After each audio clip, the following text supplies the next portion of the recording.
सदियों की मुसाफर तय करके उम्मीद का सूरज निकला है। उम्मीद का सूरज दुनिया के मंजर को बदलने वाला है। मंजर के बदलने वाले को कुरान का वारिस कहते हैं। फिर उसी में कुछ संभवतः प्रश्न आया राजनीतिक, तो हमने कहा राजनेता जो है वो दोनों करते हैं। एक तरफ अपनी लड़कियों का ब्याह मुसलमानों से कर रहे हैं और लव जिहाद का ढोल भी पीट रहे हैं। और फिर हमारे मुंह से निकल गया कि रामलाल नाम के संघ के कार्यकर्ता हैं, उनकी बेटी के विवाह में स्वयं प्रधानमंत्री जी गए थे और उन्होंने आशीर्वाद दिया था। तो जब प्रधानमंत्री स्वयं इस तरह के विवाह को आशीर्वाद देंगे जिसमें एक हिंदू लड़की हो और मुस्लिम लड़का हो, तो लोग तो इसी को आदर्श समझेंगे ना।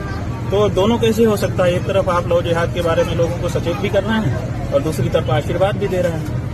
तो कोई व्यक्ति संघ के रहे होंगे, वो खड़े हुए, उन्होंने कहा नहीं आप गलत बोल रहे हैं, वो बेटी नहीं, रामलाल जी की बेटी के विवाह की बात नहीं है। तो हमने कहा कौन है?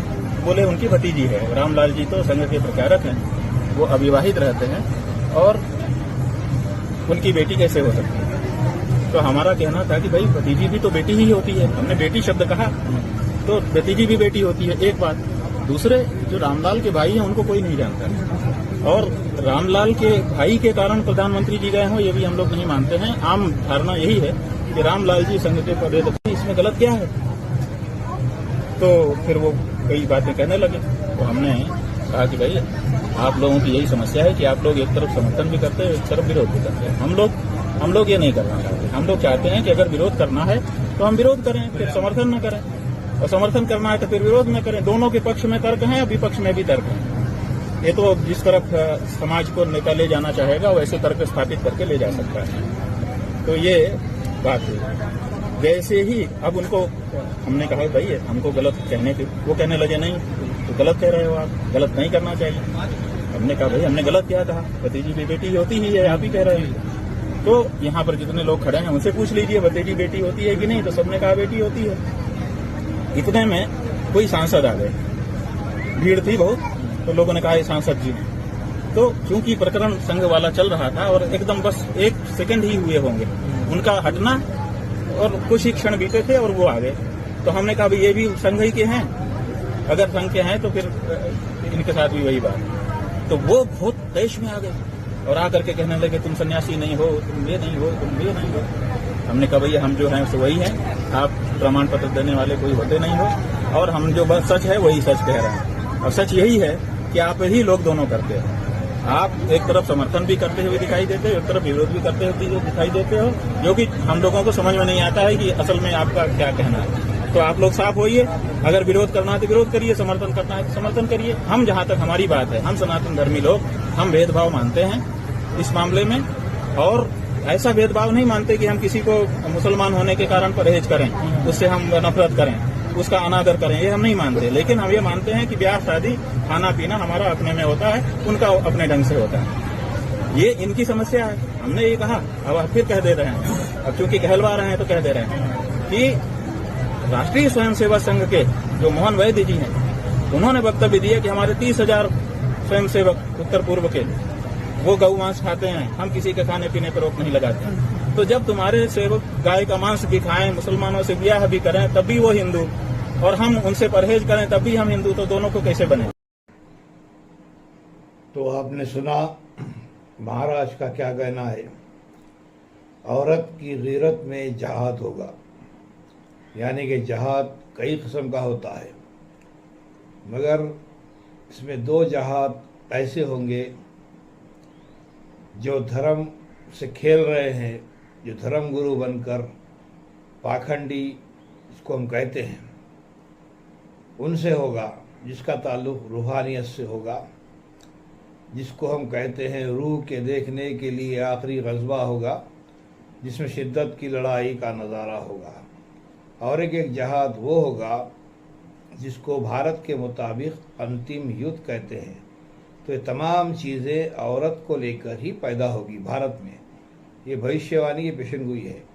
अस्सलाम वालेकुम, आदाब, मैं मोहम्मद जाफ़र, सर्वधार्मिक मानव एकता विश्व शांति मंच प्रेसिडेंट।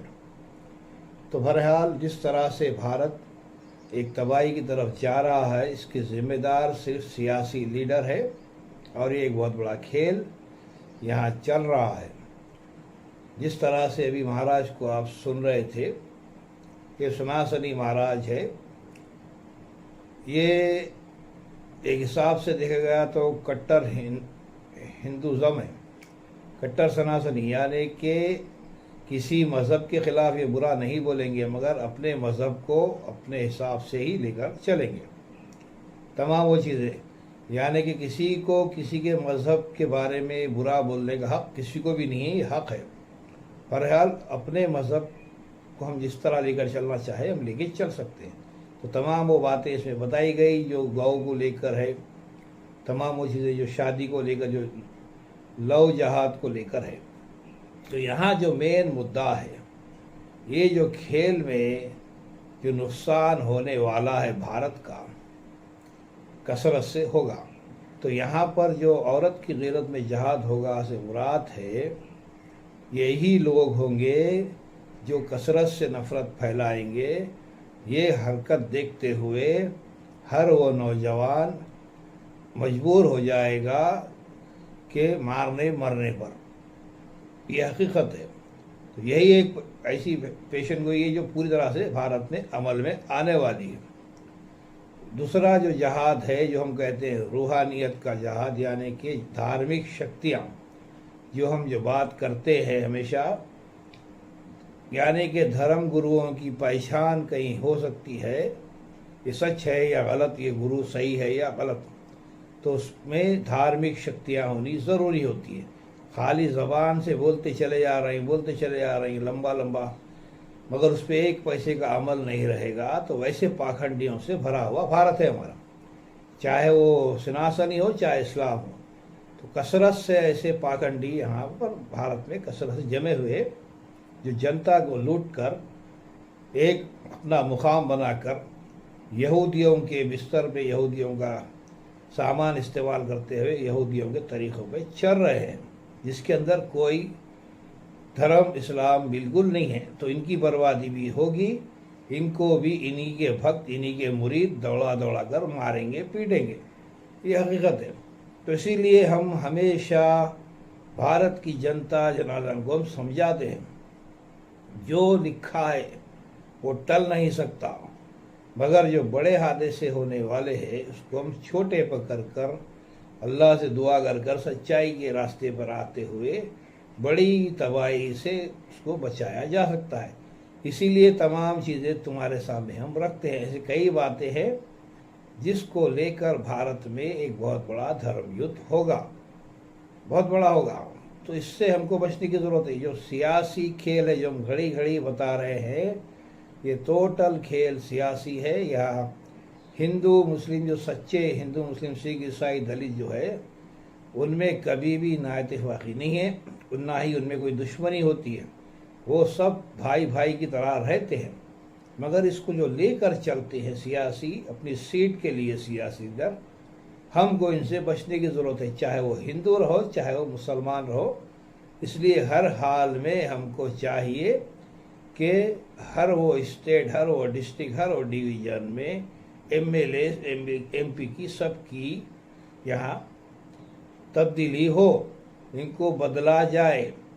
ज़रूरी नहीं है कि कोई इन्हों अपने ख़ानदानी पेशावारी से चलता आ रहा है कि इन्हों ही हुकूमत करेंगे, इन्हों ही रहे तो ये देश चल सकता है, ये स्टेट चल सकता है, डिस्ट्रिक्ट चल सकती है, यहाँ डिवीज़न में ऐसा रहेगा, ऐसा कुछ भी नहीं है। जो हालात हो रहे हैं, जो हालात से गुज़र रहे हैं, इसमें नुकसान से जनता का है। इसको अच्छी तरह से समझते हुए दीन इस्लाम की तरफ आओ, धर्म की तरफ आओ, अपने मज़हब को पहचानो। सनातनी है तो सनातन हमको क्या समझा रहा है, क्या नसीहत दे रहा है, हमको ज़रूरी है जानकारी होना।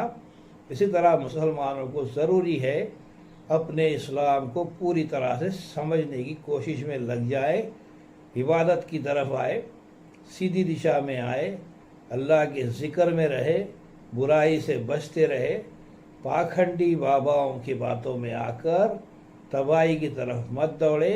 वक्त थोड़ा बहुत है, पल में कुछ भी हो सकता है। वो ये वक्त, ये दौर, ये चल रहा है, तो यहाँ बहुत बड़ी तबाही का एक मंजर नज़र आ रहा है।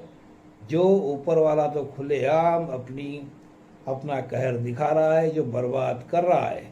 हर जगह तूफान, बिजलियाँ कड़कना, ऊपर से बर्फ़ गिरना, ये तमाम चीज़ें हो रही है, पहाड़े सरकना, बादल फटना। ये ऊपर वाले का कहर तो शुरू हो चुका है। तो इससे साफ जाहिर है हम एक बहुत बड़ी तबाही की तरफ है। इसलिए हमको बचने की ज़रूरत है। सच्चाई के साथ आओ। यहाँ भारत में अमन और शांति के लिए हम सबको एक साथ मिलकर ही चलना होगा। जब भी जो होना है वो होते रहेगा। जैसा कि भारत एक धार्मिक देश है, इसमें कोई शक नहीं, यहाँ धर्मराज ज़रूर होगा, चाहे वो सनातन हो चाहे इस्लाम हो। हमारा दावा है इस्लामी हुकूमत होगी। सनातनी कहते हैं हमारी हुकूमत, उसमें कोई ये नहीं है, दोनों में से एक होगा। मगर हम चैलेंज करेंगे हुकूमत इस्लामिक होगी। अगर से वो चैलेंज करते हैं तो दोनों में एक मर्तबा फिर से आमना सामना होगा। वहीं पर फिर वही बात आएगी, रूह को देखने के लिए आखिरी ग़ज़बा होगा, जिसमें शिद्दत की लड़ाई का नज़ारा होगा। यानी कि रूहानियत और धार्मिक शक्तियों का मुकाबला आमने सामने होगा। ये अगर से हो जाता है तो भारत में बग़ैर नफ़रत फैले के, बग़ैर खून खराबा हुए के, अमन और शांति से थोड़े बहुत नुकसान के साथ भारत एक सही दिशा में आते हुए सुपर पावर भारत, विश्व गुरु बन सकता है। सच्चाई है। मगर जब तक ये लीडरों की हम गुलामी करते रहेंगे, जब तक इनके साथ हम जुड़ के चलते रहेंगे, सिर्फ यहाँ पर तबाही आएगी। इससे बचना है। मुसलमानों को चाहिए दीन की तरफ आओ, अपने अंदर इस्लाम को जगाओ। सच्चाई जब भी तुम्हारे अंदर हमारे अंदर आएगी, उससे पहले नहीं। सच्चाई आएगी तो बड़ी तबाही से हम छोटी तबाही को साथ चलते हुए इसको ख़त्म किया जा सकता है। नहीं तो फिर तबाही के लिए तैयार हो जाओ। लड़ाई तो भारत में हर हाल में होने वाली है। इसको हम जहाद कहते हैं। सनातन धर्म के मुताबिक धर्म युद्ध है। हक़ ला इलाहा इल्लल्लाह मुहम्मदुर रसूलुल्लाह।